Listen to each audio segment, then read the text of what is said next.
కర్నూలు జిల్లా పెద్దకడుమూరు మండల కేంద్రంలోని రేషన్ డీలర్ తూకాల్లో మోసాలకు పాల్పడుతూ ప్రజలను బురిడి కొట్టిస్తున్నారు.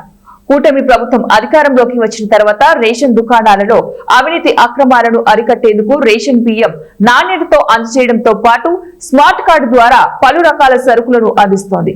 అవినీతికి అలవాటు పడిన కొందరు రేషన్ డీలర్లు అధికారుల అండదండలతో కూటమి ప్రభుత్వానికి చెడ్డ పేరు వచ్చేలాగా వ్యవహరిస్తున్నారు. రేషన్ డీలర్ తూకం వేసేటప్పుడు 2.5 కేజీల ఇనుప డబ్బాను తూకంలో పెట్టి బియ్యం వేస్తూ ఉండటంతో 5 కేజీలకు 2 కేజీల వరకు బియ్యం తగ్గుతున్నాయి. దీంతో వినియోగదారులు తీవ్రంగా నష్టపోతున్నారు. రేషన్ లబ్ధిదారులు ఆందోళన వ్యక్తం చేస్తున్నారు. అంతేకాకుండా రేషన్ డీలర్ మాత్రం పంచాయతీకి కళ్యాణ మండపం భవనాన్ని వినియోగిస్తూ పంచాయతీకి ₹1 కూడా చెల్లించకుండా దౌర్జన్యాలకి పాల్పడుతున్నాడు. ఇప్పటికైనా ఉన్నతాధికారులు స్పందించి రేషన్ డీలర్ పై చర్యలు తీసుకోవాలని గ్రామస్తులు డిమాండ్ చేస్తున్నారు. ఈ విషయంపై పెద్దకడుమూరు తహసీల్దార్ వివరణ కోరగా సదరు డీలర్స్ పై విచారణ చేసి షోకాజ్ నోటీసులు జారీ చేస్తామని తెలిపారు.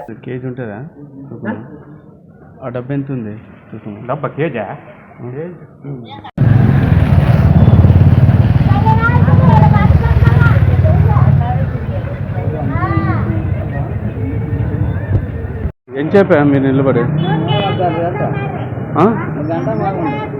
గంట అయినా నిలబడే ఏం దొరికా అంటే ఎప్పుడు ఇట్లా సమస్య వస్తుందా? ఈ రోజు ఎటైనా ఇట్లా